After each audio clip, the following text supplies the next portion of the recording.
pretend to religion and grace.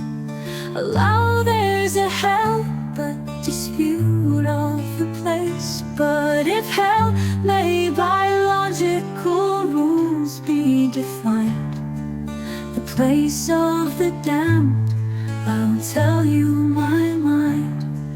Wherever the damned do chiefly abound, most certainly there is hell to be found.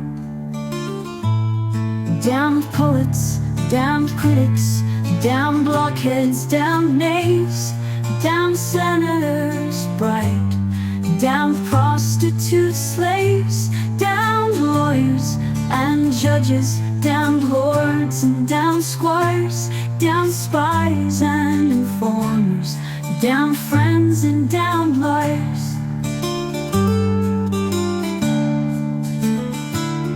Damned villains, corrupted in every station, damned time-serving priests all over the nation. And into the bargain I'll readily give you damned ignorant prelates and counselors privy.